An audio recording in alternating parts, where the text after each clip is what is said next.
guys, Brett Favre did it again. It's amazing. Week 8 is officially in the books, but not before Brett Favre reminds everyone just why he may be the best quarterback of all time. Here before the game, he exchanges some words with Jay Cutler, the young second-year man for the Broncos. We pick it up. First quarter, Broncos on a third down play. It's Cutler to Brandon Stokely, 22 yards. So early, Cutler's the guy who's making plays. At the end of this play, a personal foul against Atari Bigby. 5 plays later, second and goal. It's Cutler to Tony Scheffler from 5 yards out, and the Broncos strike first. Good strong arm, a little mobility there getting out of the pocket by Cutler.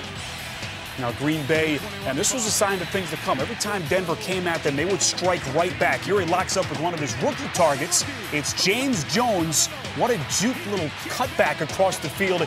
89 yards and a touchdown. And this is impressive. A play like this, Brett Favre throws the ball. At the timing of his play, hits James Jones right in stride. And one of the better corners in this league, Champ Bailey, cannot keep up. I just believe that Champ Bailey's not 100% coach. He can't keep up with James Jones. Not sure how fast James Jones is, but Champ Bailey is probably one of the best corners in terms of covering a guy. And right here, he just got flat out beat.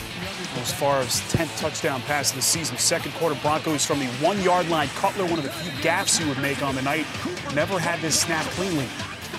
Yeah, it looks like left guard Cooper comes over the nice ball out of Cutler's hand, and that's just a mishap on the 1-yard line. 6th fumble of the season for Cutler. Packers have possession.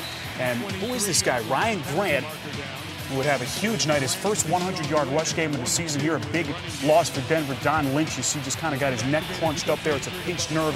He left the game and would not return. A big loss for that Denver defense. 1st and 10, Green Bay, and here is Grant again, 29 yards inside the 20. I think they found a running back here in Ryan Grant and a running game, which they haven't been able to do all season. This is Grant from 9 yards out. And Lynch's absence, guys, certainly felt as the Packers led this game with the break 13-7. Second half, it's Cutler to Brandon Marshall for 26 yards approaching midfield. So Cutler coming back now after Favre made some plays in the first half here. Cutler slings one on 3rd and 15 to Glenn Martinez for 18 yards and a Denver first down. 4 plays later, a 3rd and long play. This time it's Aaron Campman with the sack. Campman played well all day. He had 2 sacks, put a lot of pressure on Jay Cutler. Packers would hold them to a field goal. Green Bay up 13-10. 4th quarter, Favre with a short little dump to Grant, 8-yard play. So Grant doing it with his legs and also as a receiver out of the backfield. Favre, little hiccup, swerts out of his hands. We've seen this before. Just a little slippery on that ball right there. Fall on it. Favre isn't perfect as he does fall on the play, and that's all that counts for him. Later in the 4th quarter, Green Bay on a 3rd down play. Favre trying to buy himself some time. He finds Donald Driver for 17 yards. Driver takes a hard smack at the end of that play. That's a key catch at this point of the game. 2:37 left to play. 5 plays later, incompletion there to Jones. Packers forced the punt. So the Broncos coming back. It's Cutler to Stokely, 8 yards. And, Coach, this is where you see Cutler make some great decisions. This is why one of the reasons how I evaluate a quarterback is what you do when the game's on the line. Cutler got him down for the game-time field goal. Did a great job. Now here, $1:25 to play. It's Cutler over the middle of the field. He finds Marshall, who fights his way into Green Bay territory. A huge 35-yard play made possible by that little extra effort by Marshall. And you see Brett Favre very nervously looking on from the Green Bay sideline. Cutler again buys time. Over the middle of the field, again finds Marshall, and you see Marshall hunting for that first down marker. He finds he's inside the 15-yard line. Cutler on the give.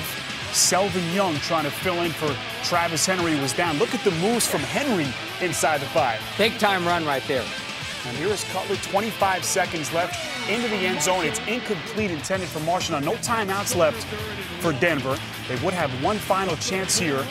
Cutler trying to keep it himself, squirming, and here he realizes no timeout. So Jason Elam, who had won 3 games on the season with last-second field goals, is on to try to tie this game.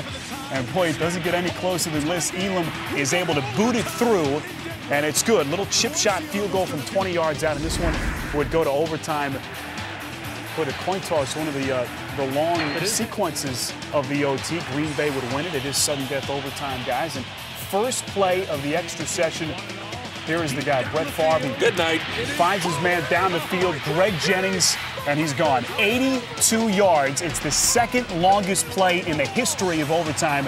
in the NFL, and this one was over just like that. The Packers go into Denver and get themselves their 6th win of the season. Packers 19 and the Broncos 13. So the Broncos now with a crushing loss that they have to come back from as they drop now to 3-4 on the season.